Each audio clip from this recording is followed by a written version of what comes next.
Salut les gars, j'espère que vous allez bien, bienvenue dans ce nouvel épisode. Nous sommes lundi, donc on est au 8e jour sans écart, hein. On est parti pour pas mal de jours et pour le moment je sais encore les compter, mais d'ici quelques temps je n'arriverai plus à les compter. Donc les amis, par rapport au coaching, je reste sur la même diète avec du 1800 calories et honnêtement je suis très content car ça me va. J'ai pas envie de diminuer tout de suite, de toute façon mon corps sèche au fur et à mesure. Je reste sur 3 fois 20 minutes de cardio. Donc le cardio je le fais toujours après la séance de sport. C'est vraiment le moment où je me sens le mieux pour le faire. Parce que le matin honnêtement c'est très difficile quand on se réveille de faire du cardio directement. Et faut savoir que bon, j'ai mon petit bout ici qui est là et je dois m'en occuper. Par rapport aux travaux de ma maison, je vais vous les montrer. Hop. Boum. Donc on voit un petit peu toute la surface, hein, les gars, que il va y avoir. Donc hop, attendez, le contre-jour. Du coup ce qui se passe c'est qu'il y aura 7 mètres de plus à ma maison.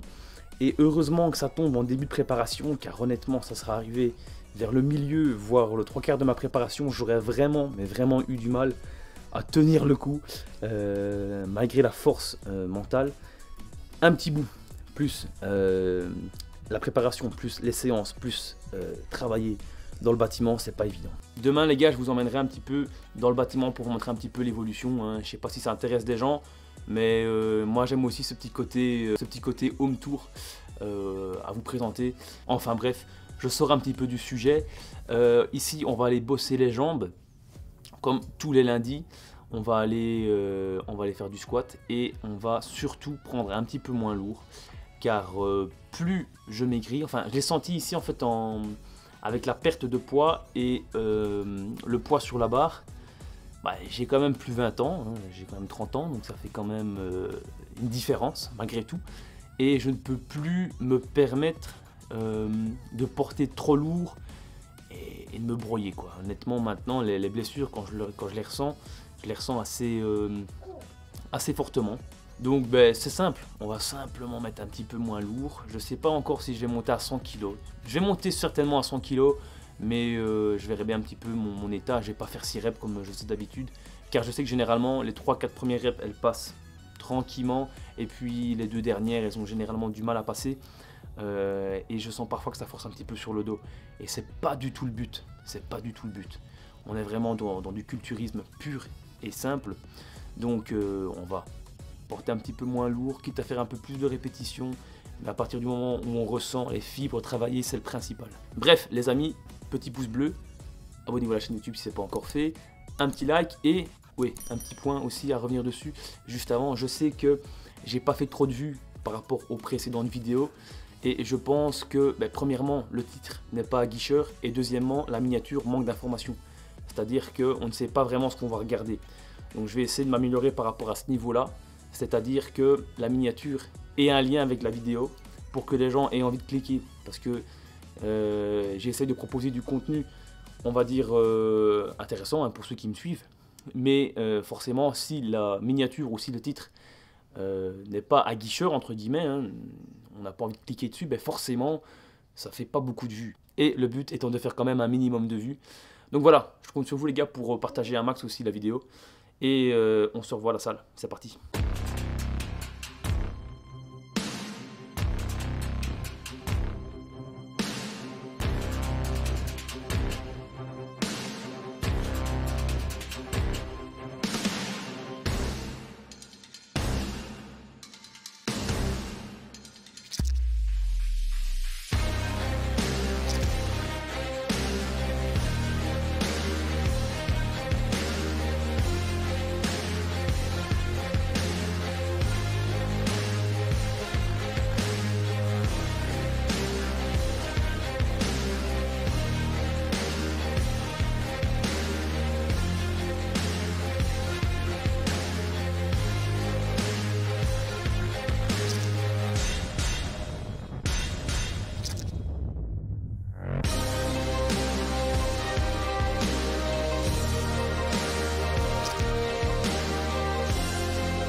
Les gars, séance terminée, je parle pas trop fort parce que le petit s'est endormi. Quand je fais mon cardio, il veut venir près de moi, donc je le porte à bras en faisant mon vélo, et à chaque fois il s'endort. Donc ici il s'est endormi dans son lit, enfin je l'ai posé dans son lit, et je vous ai pas dit dans la vidéo de tous mes repas, mais je mange après le training, enfin après le cardio ici du coup, 30 grammes pardon, de raisins secs. Honnêtement c'est le meilleur repas de la journée. Et du coup je mange ça, et ici je vais préparer mon repas et puis je monte ça après. C'est parti.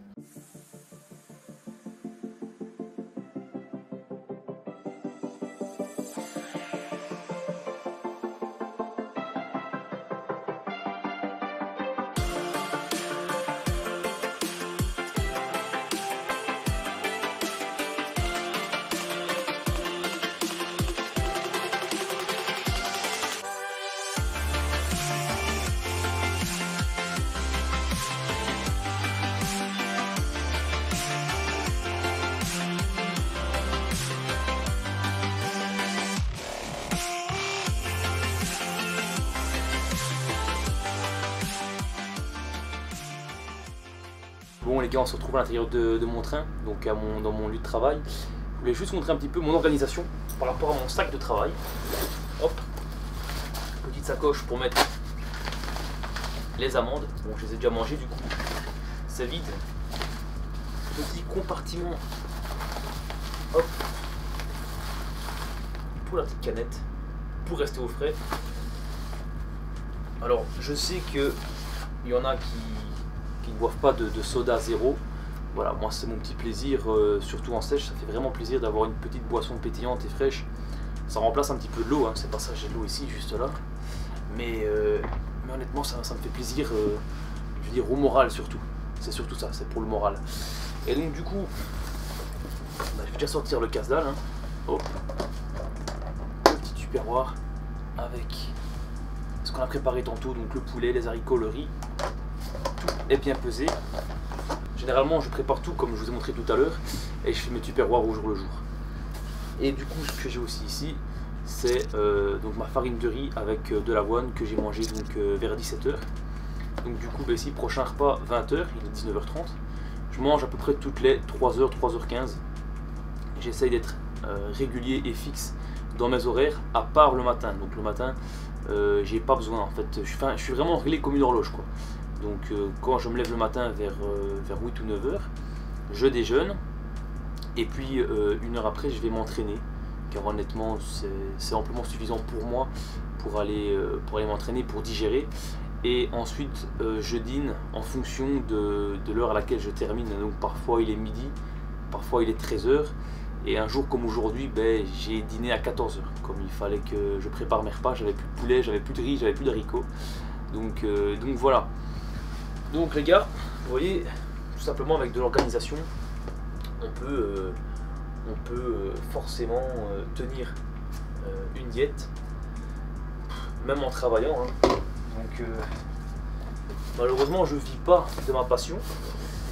Et de toute façon, pour vivre de ma passion, il faudrait que... je crois qu'il faudrait déjà avoir un paquet d'abonnés. Et en tout cas, voilà. De toute façon, j'aime mon métier, j'aime ce que je fais. Donc, hop. Même si je vous demande souvent, les gars, je vous demande souvent de vous abonner, de lâcher des likes et tout ça. Mais à côté de ça, j'ai quand même un très très beau métier. J'ai une très bonne place. Et comment ? Disons que vivre de sa passion, c'est une réussite. Mais à quel prix ? Parce que vivre de sa passion avec 1000 balles par mois, honnêtement, ça m'intéresse pas vraiment. Ça serait vraiment pour moi de faire un gros pas en arrière. Même si j'apprécierais de vivre tous les jours à la maison, ça c'est sûr. Bref, vous l'aurez constaté les gars, j'ai pas de micro-ondes pour chauffer mon plat. Alors il s'avère que dans certains gares, quand j'ai un temps de pause assez conséquent et que ça tombe au moment où je dois manger, ben c'est parfait. Là je peux aller faire chauffer mon plat et manger chaud. Après manger froid ça me dérange pas. Parfois c'est même meilleur. Et puis l'indice glycémique est un peu plus bas hein, par rapport au riz. Mais voilà, franchement je ne fais pas par rapport à ça. Hein. Je pourrais manger chaud tous les jours, je le ferais. Mais voilà, c'est pas le cas. Donc, bref, c'était juste pour vous dire que les gars, avec de l'organisation, on est capable de suivre une diète sans problème. Et le tout c'est surtout de ne pas craquer. Hein. parce que j'ai eu quelques messages dernièrement sur Instagram où on me demandait oui, comment ça se fait, je perds pas de poids, j'aimerais bien perdre du poids, pourtant j'ai diminué mes calories, tout ça. Mais moi les gars, je connais pas votre vie, donc je sais pas si vous cheatez sur le côté, je sais pas si vous faites beaucoup d'écart, comment vous vous entraînez aussi. Est-ce que l'entraînement que vous faites est assez chargé pour brûler des calories, pour brûler des graisses? Est-ce que vous faites du cardio? C'est tous des petits détails qui font que la réussite, elle se fait grâce à tous ces petits détails. Moi, c'est ainsi que je vois les choses. Comme le culturisme, comme les séances de musculation, comme la diète, comme le fait de calculer ses pas. Par exemple, ça, il y a beaucoup de gens qui ne le font pas. Moi, je le fais. Voilà. J'ai ma petite montre ici, je calcule mes pas. J'essaie de toujours être dans ma moyenne, car j'ai un métier sédentaire. Je suis toujours assis dans mon train. Et parfois, mon métier, il m'amène à ne plus être sédentaire, c'est-à-dire que on m'envoie à gauche, à droite, comme il s'est passé la semaine dernière, dans ma dernière vidéo. Et là, forcément, sur une journée, vous doublez, voire triplez vos nombres de pas. Donc forcément, plus tu marches et plus tu vas brûler tes graisses. Et en plus de ça, la marche, c'est idéal pour la perte de masse graisseuse, hein, comme c'est un cardio à basse intensité. Enfin bref, on se revoit plus tard les gars. J'ai un train à faire. Et voilà, 23h34, fin du service. Donc j'ai commencé à 15h20 aujourd'hui. Bon, l'avantage de terminer à cette heure-ci, c'est qu'il y a beaucoup moins de monde sur les routes. Donc pour venir à 15h20, il faut 45 minutes, mais pour repartir à cette heure-ci, théoriquement en 25 minutes, je serai rentré à la maison. Une fois que je suis à la maison, petit repas, enfin dernier repas, donc mes 80 grammes de farine d'avoine et mes 280 ml de beurre d'œuf liquide, pardon, avec 10 grammes de beurre de cacahuète. Honnêtement, c'est délicieux, c'est délicieux. Et je vais me poser, je crois, sur l'ordinateur pendant une demi-heure, trois quarts d'heure pour justement monter la vidéo que vous regardez en ce moment. Voilà, c'est comme ça que je procède, hein. J'avance petit à petit et ça me permet d'essayer de tenir un petit peu les dates. Donc j'essaie de sortir des vidéos le mercredi, le vendredi et le dimanche. Et quand je ne sais pas, c'est soit le mercredi et le dimanche ou le vendredi et le dimanche. Mais voilà, donc ici 25 minutes de route, petite musique au calme pour se détendre après cette dure journée de travail.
Nous voici dans l'extension de ma petite maison. Donc les amis, on a 7 mètres de long ici, de mur, sur 6 mètres 50. Hop, je vous prends avec moi. C'est quand même pas trop mal, hein. Donc ici, on a la porte pour aller à la salle de bain. Donc on aura la salle de bain parentale, ça c'est vraiment pas mal. Et alors donc du coup, juste derrière moi, j'ai une fenêtre ici de bas en haut qui sera dans notre chambre avec une autre fenêtre là-bas, donc il y en aura deux. Et du coup je termine d'isoler.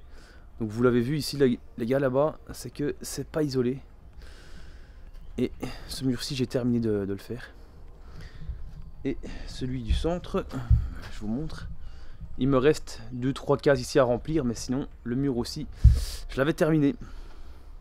Et du coup, comme j'ai fait une plateforme sur le plafond, le PDM a été commandé pour l'étanchéité de la salle de sport, pour l'étanchéité de l'extension. Et du coup, ce que je vais faire, c'est que je vais en profiter tant que les cloisons sont pas mises encore. Enfin, les cloisons. En fait, si vous voulez, par au-dessus, en fait, là-bas, je peux encore monter sur le toit pour aller isoler le dessus avant de mettre le PDM, la couche d'étanchéité.